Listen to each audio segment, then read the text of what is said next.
오늘 주신 하나님 말씀입니다. 히브리서 10장 1절부터 10절입니다. 히브리서 10장 1절부터 10절 말씀입니다. 율법은 장차 올 좋은 일의 그림자일 뿐이요 참 형상이 아니므로 해마다 늘 드리는 같은 제사로 나오는 자들을 언제나 온전하게 할 수 없느니라. 그렇지 않으면 섬기는 자들이 단번에 정결하게 되어 다시 죄를 깨닫는 일이 없으리니 어찌 제사 드린 일을 그치지 아니하리요. 그러나 이 제사들에는 해마다 죄를 기억하게 하는 것이 있나니 이는 황소와 염소의 피가 능히 죄를 없이 하지 못함이라. 그러므로 주께서 세상에 임하실 때 이르시되 하나님이 제사와 예물을 원하지 아니하시고 오직 나를 위하여 한 몸을 예비하셨도다. 번제와 속죄제는 기뻐하지 아니하시나니 이에 내가 말하기를 하나님이여 보시옵소서. 두루마리 책에 나를 가리켜 기록된 것과 같이 하나님의 뜻을 행하러 왔나이다 하셨느니라. 위에 말씀하시기를 주께서는 제사와 예물과 번제와 속죄제는 원하지도 아니하고 기뻐하지도 아니하신다 하셨고 이는 다 율법을 따라 드리는 것이라. 그 위에 말씀하시기를 보시옵소서. 내가 하나님의 뜻을 행하러 왔나이다 하셨으니 그 첫째 것을 폐하심은 둘째 것을 세우려 하심이라. 이 뜻을 따라 예수 그리스도의 몸을 단번에 들이심으로 말미암아 우리가 거룩함을 얻었노라. 아멘. 오늘 성경에 보면은 구약의 제사, 신약의 제사 이런 일들을 다뤘던 7장부터 9장의 이야기가 있습니다. 오늘 본문 10장은 이러한 7장과 9장에 대한 이제 맺는 말, 그러니까 결론적인 말씀이겠죠. 오늘 본문 속에 보면은 율법이라는 것은 무엇이냐 보여주고 있어요. 율법이라고 표현할 때 우리는 율법만이 아니라 율법이라고 말할 때 율법 속에 담겨진 제사의 의미도 같이 생각하면서 이 말씀을 들어야지 훨씬 이해가 될 것입니다. 율법이라는 것은 장차 올 일들의 그림자요 참 형상이 아니라. 여러분 율법이라는 것이 뭐예요? 율법에 매이고 율법에 살아가고 율법으로 우린 선민이라고 칭하고 그들은 온전함이라고 표현하지만 결단코 온전함이 아닙니다. 율법이라는 것은 그림자일 뿐이고 참 형상이 되지 못하는 것이. 왜냐하면 제사와 연관하라 그랬죠. 자, 성경을 보면 1절이 이렇게 말합니다. 율법은 장차 올 일의 그림자일 뿐 참 형상이 아니므로 해마다 늘 드리는 같은 제사로는 나오는 자들을 언제나 온전하게 할 수 없느니라. 레위 지파들이 모여서 제사장이 나와서 재집례를 합니다. 그런데 이 제사라는 것이 어때요? 그들이 이끄는 대제사장도 자기의 죄 문제를 해결하게 되어지고 그 다음에 나아가게 되죠. 그 휘장 안으로 들어가서 자신의 죄와 그리고 백성들의 죄의 문제를 하나님 앞에 고하고 하나님은 그 문제를 해결해 줍니다. 그런데 이 문제, 이 죄라는 것이 온전하다라는 것과는 상관이 없다라는 것이, 온전하게 할 수 없다라고 이야기하는 것은 불완전하다라는 거예요. 그래서 이 불완전성을 표현하기 위해서 그림자이다, 또 뭐라고 이야기해? 참 형상이 아니다라는 것이. 그렇다면 해마다 같은 제사로 드리면서 온전하지 못한 이 예배를 드릴 때마다 그들은 무엇을 바라게 될까요? 온전함을 기다리는 것이. 매년마다 드리는 이 짐승의 피로 드렸던 이 모든 것들이 온전하지 않기에 그들은 어떤 마음을 갖는다고요? 온전함을 기다려요. 그래서 2절은 이렇게 말합니다. 그렇지 않으면 섬기는 자들이 단번에 정결하게 되어 다시 죄를 깨닫는 일이 없으리니 어찌 제사 드린 일을 그치지 아니하려. 오늘 이 제사라는 온전하지 아니함을 통해서 결국은 온전함을 기다릴 수밖에 없는 이야기를 2절에도 말하고 3절에도 말해요. 그러면 이 온전하지 않는 제사의 제물은 뭘까요? 4절에 말하는 것처럼 황소와 염소의 피로 하는 것이. 황소와 염소의 피가 아닌 온전한 제물이 필요하다는 것을 우리는 알게 됩니다. 그때 바로 5절에 이렇게 말합니다. 그러므로 주께서 세상에 임하실 때 이르시되 하나님이 제사와 예물을 원하지 아니하시고 오직 나를 위하여 한 몸을 예비하셨도다. 번제와 속죄제는 기뻐하지 아니하시나니. 여러분 성경에 분명히 말해요. 온전하지 않기 때문에 온전한 것을 예비하셔서 한 몸을 준비하셨어요. 그 한 몸이 누굴까요? 그렇습니다. 예수 그리스도입니다.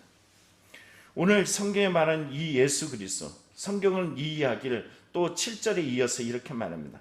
이에 내가 말하기를 하나님이여 보시옵소서. 두루마리 책에 나를 가리켜 기록된 것과 같이 하나님의 뜻을 행하러 왔나이다. 여러분 성경에 보니까는 이런 말씀을 하셔요.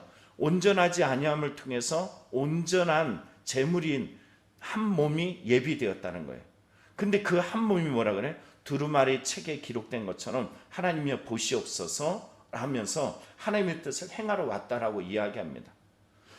오늘 성경의 5절부터 7절에 나타난 말씀, 또 8절, 9절, 10절에 나타난 이 말씀이 결국 어떤 말씀을 인용했냐면요, 성경에 보면 이 말씀이 어디에 나오냐면은 시편 40편에 나옵니다. 시편 40편 6절과 7절, 그리고 또 하나는 시편 51편에 나와요. 이 제사에 온전하지 못한 것들을 표현하고 있습니다. 먼저 성경을 보면은 이러한 말들이 나오는데 시편 40편 6절에 이렇게 말합니다. 주께서 내 귀를 통하여 내게 들려주시기를 제사와 예물을 기뻐하지 아니하시며 번제와 속죄제를 요구하지 아니하신다 하신지라. 하나님이 뭘 요구하신다고요? 요구하지 아니하신대요.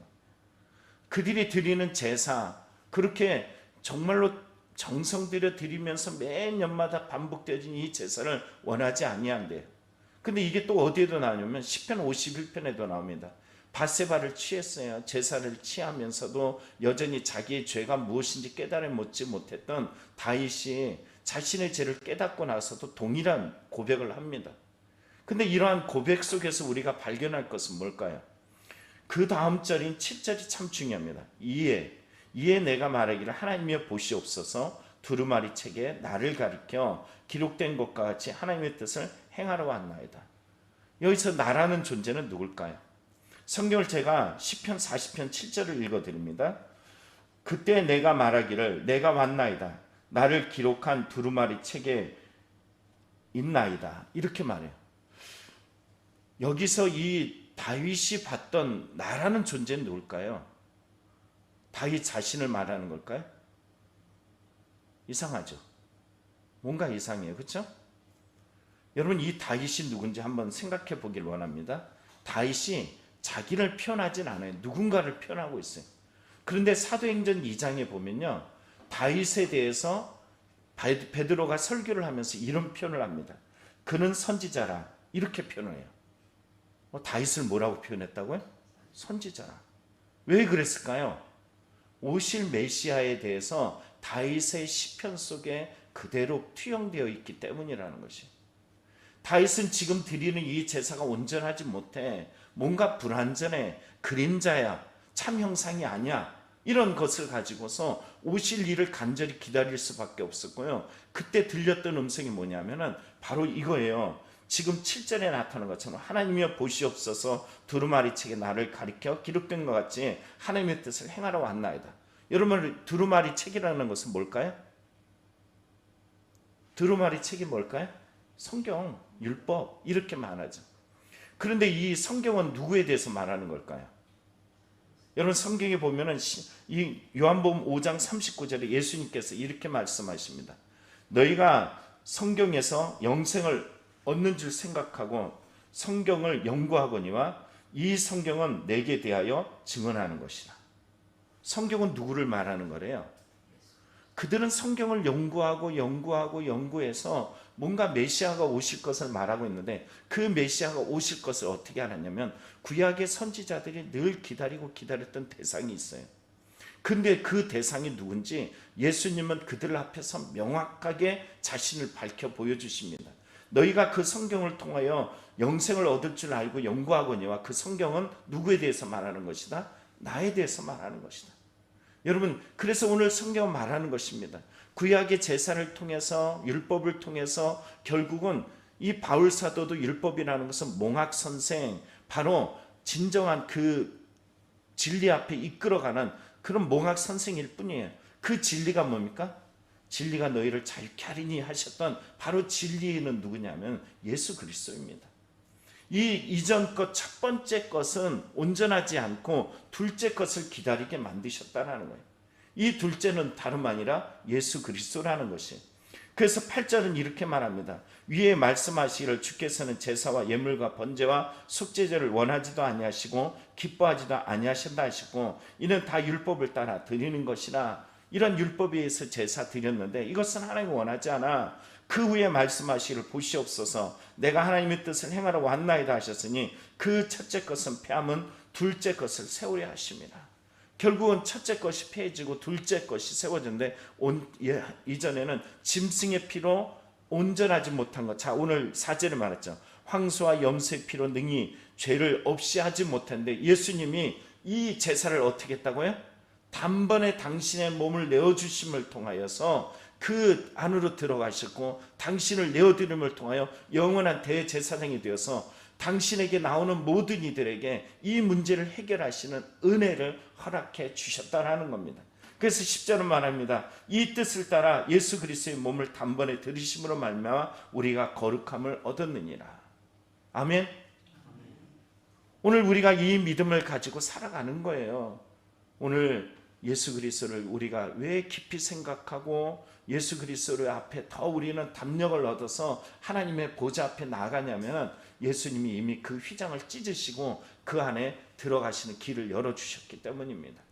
그래서 우리는 어떤 문제, 어떤 상황, 어떤 형편에서든 우리 주 예수 그리스도를 바라보며 살아간다면 이 영원히 이루었던 이 십자가의 능력과 구원이 우리의 삶에 나타나게 될 줄 믿습니다. 기도하겠습니다.